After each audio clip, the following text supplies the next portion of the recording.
बहुत बड़ा प्रभाव अन्न का होता है। अगर अधर्म के द्वारा कमाया हुआ अन्न है तो बुद्धि अधर्म में ही लगेगी। यदि भोजन पकाते समय, रसोई रांधते समय आप विकारात्मक चिंतन कर रहे हैं तो कोई भी प्रसाद पाए उसके अंदर विकार जागृत हो जाएगा। अन्न का बहुत बड़ा प्रभाव पड़ता है। एक बार पूज्यपाद उड़िया बाबा जी महाराज अपने परिकर के साथ भ्रमण में थे तो किसी बड़े धनी मानी ने निमंत्रण दिया, महाराज आज यहीं रुको। तो बाबा ने कहा हम लोग गांव के अंदर नहीं रुकते। तो बाहर कोई वृक्षों का समुदाय, जंगल जैसा, तो उसमें वहां रुके, पर भोजन उनकी तरफ से। भोजन सबने पाया। जब सुबह हुआ तो महात्मा जन, साधक जन एक दूसरे की तरफ देखे और बोले आज तो हमको बड़ा दोष हुआ, गंदा स्वप्न आया और हमारा संयम बिगड़ गया। बोले ये तो हमको भी हुआ, जितने थे सबको हुआ। उड़िया बाबा के समीप गए। बाबा ने कहा अच्छा ऐसा हुआ, ये तो अन्न दोष है, बुलाओ अन्न पवाने वाले को, फिर चलेंगे। बुलाया और बाबा ने कहा बिल्कुल सत्य बोलना, नहीं तो आप जानते हो इतने महात्माओं के संयम को आपने भ्रष्ट कर दिया, सत्य बोलना क्या बात थी। तो उनका महाराज संतान नहीं हो रही थी, सुना था आप बहुत सिद्ध महापुरुष हैं तो आपके परिकर को इसीलिए पवाया, अंदर काम भाव था कि हमारे कामना थी कि संतान उत्पन्न हो, वैसे चिंतन करते हुए बनाया ऐसे। बोले सबका संयम नष्ट कर दिया। होश में, नरक जाने वाली बात मत सोचो। अरे संतों को पवाओ जैसे अपने पुत्र को पवाते हैं, ऐसी भावना करनी चाहिए। आज हो भाग्य तो परिणाम खुद मंगल में निकलेगा। काम भाव से युक्त होकर क्यों बनाया, सब संतों के अंदर विकार पैदा कर दिया। अन्न का प्रभाव पड़ता है, हम जैसा अन्न पाते हैं वैसा। कई बार सुनाया है सिद्ध महापुरुष पूज्य प्रातः स्मरण श्री बलराम दास जी महाराज झाड़ू मंडल के, यमुना के पावन तट पर ही है, रास मंडल के पास ही, वो अपने एक लता के नीचे बैठे हुए भगवत चिंतन कर रहे थे। अचानक यमुना जिस नजदीक है तो कोई माई स्नान किए हुए निकली तो नेत्रों ने देखा और विकार उत्पन्न हो गया।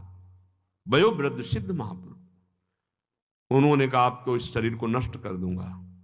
शिष्यों ने कहा महाराज ऐसा क्यों। बोले किसी माता के शरीर को देखकर हमारे अंदर विकार क्यों आ गया, ऐसा नहीं, आज तक कभी नहीं हुआ, ऐसा क्यों हुआ। उनका महाराज आपस में सब शिष्यों ने कि कुछ ना कुछ तो खान पान में गड़बड़ी हो गई तभी ऐसा हुआ। बाबा आज परिक्रमा करते हैं वृंदावन की, बाद में आप जो आदेश करेंगे जैसा करेंगे, पहले परिक्रमा। वृंदावन की परिक्रमा का बहुत बड़ा प्रभाव। जब कभी मन आपका ऐसा विक्षिप्त हो, परेशान हो, तत्काल परिक्रमा प्रारंभ कर देना नाम जप करते हुए। आप देखना परिक्रमा पूरी होते होते शांति हो जाएगी। बाबा ने खूब नाम कीर्तन करते हुए शिष्यों के साथ परिक्रमा दी, मन का विकार शांत हो गया। उनका ऐसा कैसे हो सकता है कि हमारे अंदर विकार आ गया, ये बड़ी सूक्ष्मता का विषय है। कल प्रसाद कहां से आया था, तो उस समय लाडले गोविंद देव जी महाराज यहीं विराजमान थे वृंदावन में। बोले तो ठाकुर गोविंद देव जी का प्रसाद आया था।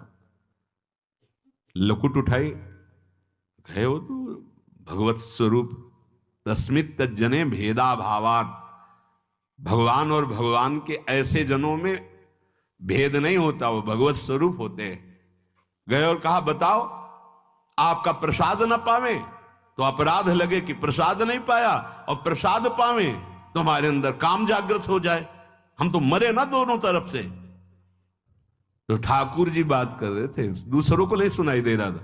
कह रहे थे कि देखो नाराज मत हो, कलकत्ता की वैश्या थी, उसने भोग लगाया, अब उसने भोग लगाया तो हमने चख पाया, तो आपको प्रसाद का किनका लेना चाहिए। किसने कहा था कि पूरा प्रसाद पाइए, जरा किनका ले लेते हो, मधुकर ही पाते। हाँ ये बात आपकी मान, तो हमारा तो पूरा विश्व है, कोई भी भोग लगाएगा हम तो पाएंगे। और हमारे प्रसाद की निष्ठा आप सबके हृदय में, तो किनका लीजिए, पूरा मत पाइए। सोचिए भगवद अर्पित प्रसाद और वृत्ति, भगवान ने आदेश किया किनका पाओ, माधुकरी मांग के खाओ।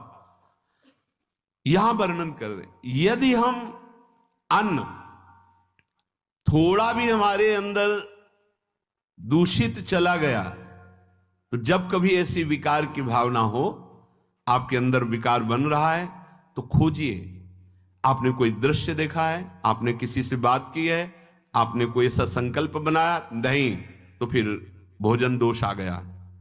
अब आज उपवास कर दो, जब तक वो वृत्ति न नष्ट हो तब तक कुछ मत पाना, जल से काम चलाना। तो एक दिन एक पहर अपने आप शांत हो जाएगा। अगर बहुत विकलता हो रही तो नाम कीर्तन शुरू कर दो, भोजन मत पाना, नाम कीर्तन शुरू, बिल्कुल शांति मिल जाएगी, बिल्कुल। और ये तो उदाहरण महापुरुष इसलिए देते कि हम सावधान रहें।